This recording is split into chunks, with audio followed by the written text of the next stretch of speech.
The size, mean and standard deviation of 4 sets of data A, B, C and D are given in this table.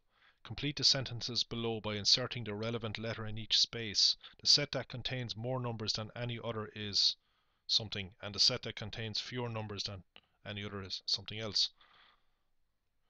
Well, capital N denotes the size of a set. So set A has a size of 1000, so that means there are 1000 elements in set A. This is the set that contains more elements than any other set. The set that contains fewer numbers than any other is set D. D has a size of 10, that means it contains 10 elements. On average, the data in set something are the biggest numbers and the data in set something else are the smallest numbers. Well, when we're looking at the size, well, not the size, but how big the values are, we could consider the mean of that set to get an idea. Well, the mean of set A is 10, whereas the mean of set C is 1000. So the data in set C are the biggest numbers on average. Of course, some of the data in set C could consist of numbers that are very small, but the mean has to work out to be 1000. The data in set A are the smallest numbers because set A has the smallest mean. The mean of these 1000 values is 10. So all the values are on average equal to 10. The data in set something are more spread out than the data in the other sets. Well, the standard deviation gives us a measure of how spread out the data in a set is. We can see that the data in set B is more spread out than the data in the other sets.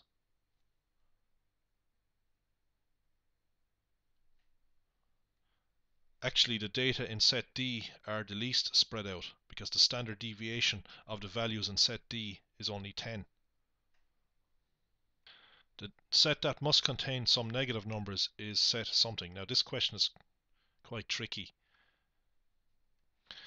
To understand this part, I just want to go back over the meaning of the standard deviation of a set of numbers. The standard deviation is denoted by the Greek letter sigma.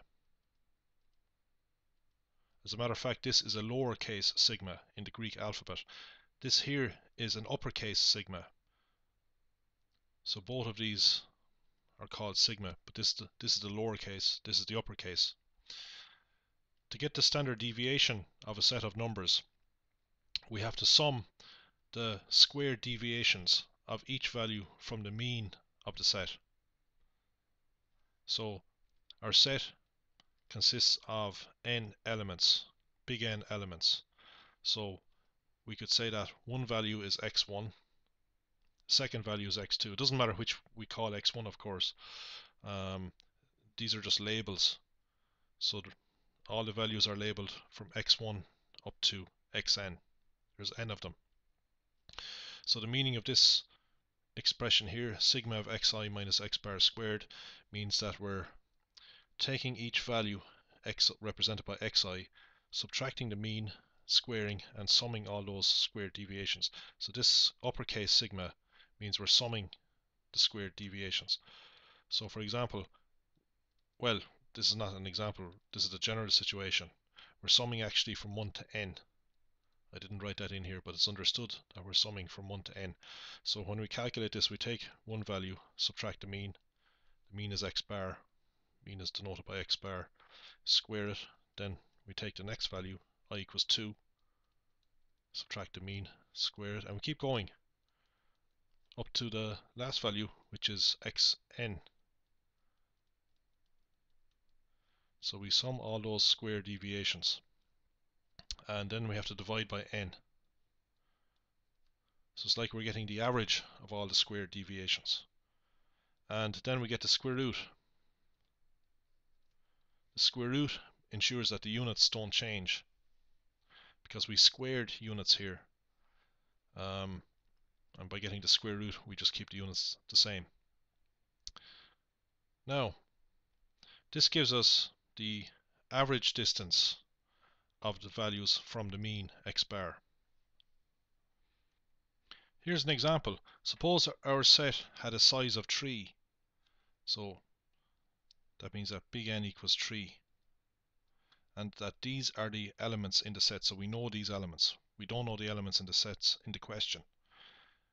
Let's suppose we wanted to get the standard deviation, sigma. Well, we'd have to start by getting the mean x bar. That means we'd add up the values and divide by the number of values. So that we add 2 and 5 and 8. That's 15. We divide by 3 because there's 3 values, so we get 5. To calculate sigma, we'd have to take each value in the set, subtract the mean, and square. So that's our xi minus x bar. So x1 in this set could be 2. We could say x1 is 2. Then x2 we could say is 5, and then x3 is 8. So we would take x1, which is 2, minus the mean, which is 5, and square it. Then we take x2, which is 5, minus the mean, which is 5, and square. Then x3 is 8, 8 minus the mean, which is 5, and square, and that's it. So big N in this problem would be 3. So we just have 3 squared deviations. And we divide all that by n, which is 3. And finally we take the square root. That's how we would calculate the standard deviation. Now, if we do that, we see that the numerator is always positive, because when we square something, we always get a positive value. That's the reason we square, by the way. It's not enough just to get the distance of each value to the mean. If we got the distance, some of these would come out to be negative, like 2 minus 5 is minus 3. But by squaring, we ensure we get a positive value, so that these values don't tend to cancel each other out. Anyway, we get 9 plus 9 is 18. 18 divided by 3 is 6. The square root of 6 is 2.4. So on average, we can say that the values 2, 5, and 8 are 2.4 units from x bar. So they are 2.4 units from the mean, which is 5. That's the average distance of the values from 5. We could think of it like that.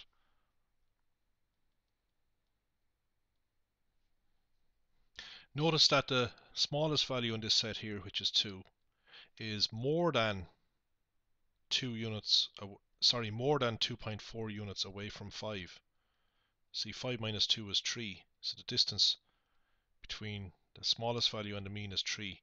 But the standard deviation is actually less than it. Now, we are given in the question that for set A, the standard deviation is 20. The mean of set A is 10. So we expect to get values that are more than 20 units below the mean of 10. The average distance, I put average in inverted commas, of the values in set A from the mean, which is 10, is sigma equals 20. So there are some values that are at least 20 units below the mean, and some values that are at least 20 units above the mean. So some values of set A are less than or equal to minus 10, because if we take 10 and subtract the standard deviation, we get minus 10. So some values are less than or equal to minus 10. Some values are greater than or equal to 10 plus 20 is 30. But we're not interested in those values. We're interested in negative values of set A. So there are negative values in set A. Whereas if we look at some of the other sets, you will see that there probably aren't any negative values. Like in set B, the mean is 100, but the standard deviation is 30. So on average, you will see values within a distance of 30 from the mean. Values ranging from 70, which is 100 minus 30, up to 130, which is 100 plus 30. For set C, you will see values ranging from 1000 minus 20 to 1000 plus 20 on average. For set D, you will see values ranging from 100 minus 10, which is 90, to 100 plus 10, which is 110. Sets B, C, and D could contain negative values, but set A must contain negative values, because when we take the mean and subtract the standard deviation, we get minus 10.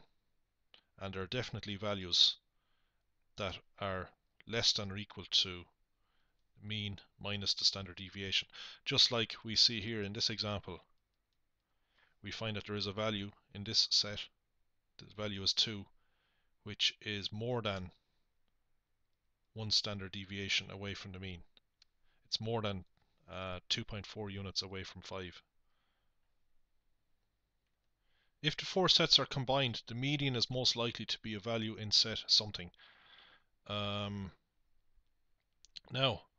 if we combine the 4 sets, what size set will we get? Well, we just add up the sizes of the 4 sets. So we get 1000 plus 100 plus 100 plus 10. That's 1210. So we have a set with 1210 elements in it. Now I've denoted all those elements with the letter X. So X1 is the first element, X2 is the second element, etc. The last element you can denote by X1210. So these are the 1210 elements from the 4 sets combined. Now the median is the middle value when we write out the elements in ascending order. So I'm assuming here, by the way, that these elements are in ascending order. That means we can pick out the median. The median is just the one in the middle. So for example, if we have the set 2, 9, 12, 13, 57, then the median would be this value here. So the elements are in ascending order. So this value here is the median. And as a matter of fact, it doesn't matter how big this last number is. I could replace this last number with 570 and the median is still 12. Or I could replace it with 5700 and the median would still remain 12. So the median does not use all the values in the set. It just picks out the middle value. The value that has the same number of values below it as above it. So there's 2 values below 12 and there's 2 values above 12. Now there is no special letter to denote the median.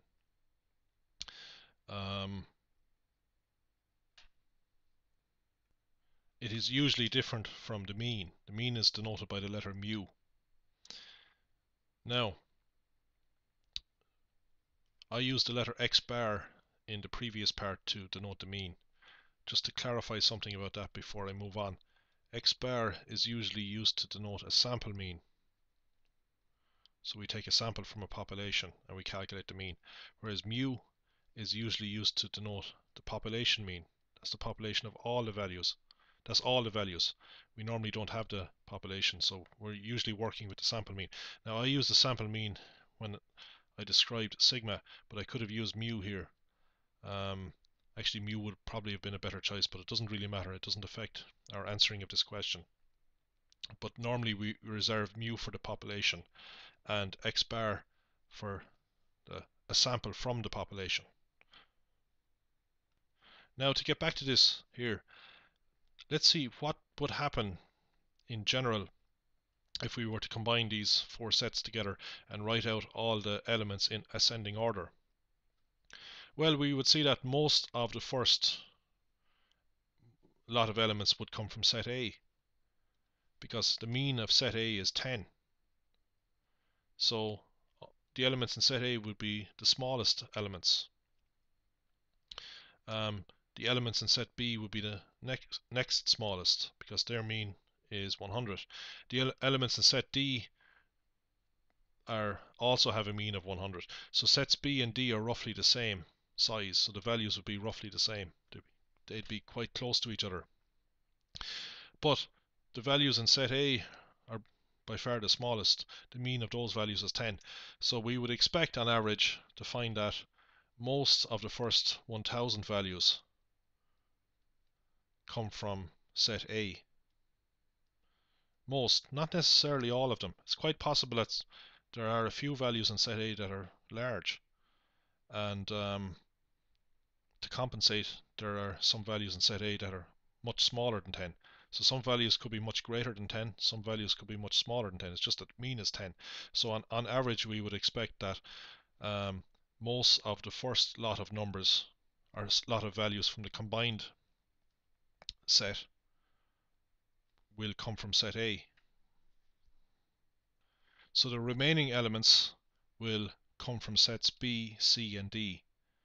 As a matter of fact, the highest elements, or the last 100 elements, will probably all come from set C, because the mean of the elements in set C is 1000. So set C is by far the largest set. It's 10 times larger than the average value, or the mean, is 10 times larger than the means of set D or B. So we'd see the very largest elements probably all come from set C. And then sets B and D elements from sets B and D would appear below those, and most of the first 1000 elements would probably come from set A. So we would expect a median most likely to be a value in set A. The median would approximately be the 605th value. If we take 1210 and divide by 2, we get 605. So it's approximately the 605th value.